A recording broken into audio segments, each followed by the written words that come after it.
The movie opens with a group of friends at a party drinking. They start talking about an app that predicts when you are supposed to die called Countdown. One by one they start sharing the date they were assigned, but one of the friends named Courtney gets an assigned death time of later that night. After the party, Courtney's boyfriend Ivani's drunk and attempting to drive her home, but because of the countdown timer she's wary to let him drive her home and insists that they walk. Evan gets mad and drives off on Courtney, leaving her to walk home alone. She then gets a notification saying that she violated the user agreement of the Countdown app. While she is walking, we see a cloaked figure following closely behind her, but then the figure peels off and gets into a nearby car and drives off. Courtney runs into her house and locks the door and looks outside. She then goes into the bathroom and fills a glass of water, and checks the shower as the Countdown app goes off. She drops the glass and then gets dragged into the air vertically and dropped so that her neck breaks across the bathtub. The scene shifts to where an SUV crashed into the woods and we see the driver was Evan, and in the passenger seat where Courtney would have been there is a tree branch that has gone through the truck and into the seat, so Courtney would have died either way. The credits start. At the hospital, Evan meets Quinn, the main character, who is a nurse at the hospital. She tries to comfort Evan, who is due for surgery and on crutches and in a foot cast. Evan laments the death of Courtney and is conscious of his impending mortality since the Countdown app has him dying during surgery. We meet Quinn's co-workers who work under head nurse Amy, and a few of them start downloading the Countdown app and laughing about the time they have. Suddenly a couple come into the hospital room with the girlfriend apparently having overdosed, so the staff resuscitates her with a dose of Narcan. We go back to Evan, who is wandering around an under construction area of the hospital to avoid the surgery, and we see he gets the user agreement violation. He sees a hooded figure behind him in the hallway mirror, and when he looks back it's gone. The lights start to flicker and he ends up escaping to a stairwell. He sees an apparition of Courtney on the steps and calls her name, but when she turns around her face is decayed and her eyes are yellow. The camera cuts to the bottom of the stairwell and we see Evan fall along with his phone. Quinn is leaving work for the day and downloads the Countdown app and sees she has 3 days to live but shrugs it off. She stops by her father's house to get information for her I-9 work forms, and the TV is on. She hears a noise in the closet and opens it to find her younger sister Jordan. She slides some clothes over to see a bare-chested boy and she scolds her sister. We see that the relationship between the sisters is a bit tense, as the younger sister resents that Quinn doesn't spend a lot of time with her and their father since her mother died. At work the next day, Quinn finds out Evan died and she goes down to where his body is stored to find his phone. She sees the photo of Courtney and him on his home screen and decides to research.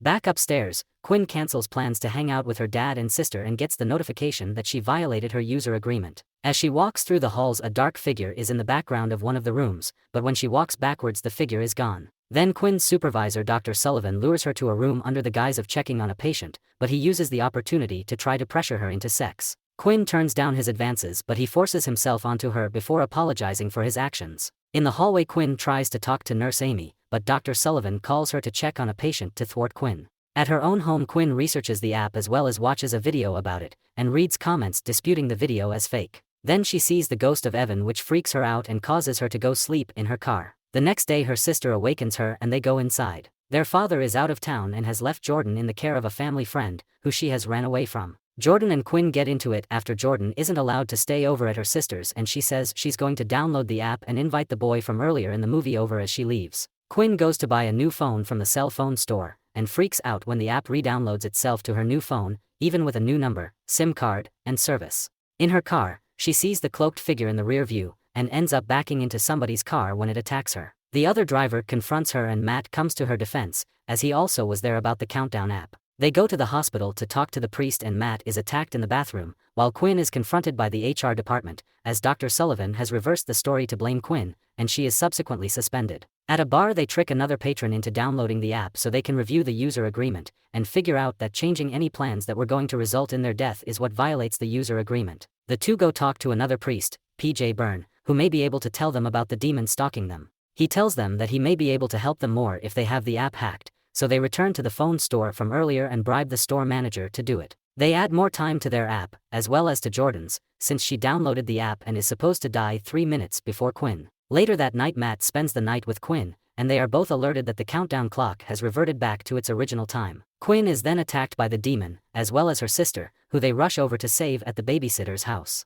The three return to the priest, who tells them the code of the app is in Latin and tells them about a demon from the biblical days who tortured a king for avoiding his death. A gypsy told the king he was supposed to die in battle and he sent his brother to fight in his place, but the brother did not die. They perform a ritual involving blessing some salt in a ring to keep the demon away. The demon shows up and manages to lure Matt outside of the ring by setting off a deafening alert that everybody can hear except Matt, who is apologizing to the ghost of his dead younger brother, who the demon took the form of during the attack at the hospital earlier. Matt was racked with guilt for stealing his brother's dinosaur while he was dying at the hospital when they were younger. The brother's eyes turn green and the demon drags him outside with Quinn and Jordan giving chase. Outside they find Matt is okay, but he instantly gets hit by a truck and pinned up against a tree where he dies. Quinn starts crying and begins to accept her fate when she discovers that her sister was impaled in the abdomen during the pursuit of Matt. They rush her to the hospital where Dr. Sullivan tends to Jordan. Quinn is taken aside by another coworker who tells her that she also was sexually assaulted by Dr. Sullivan and that if she wants to step forward legally that she will back her up. Quinn goes into Dr. Sullivan's office and seduces him to come to the under construction wing of the hospital, where she launches a plan they discussed with the priest,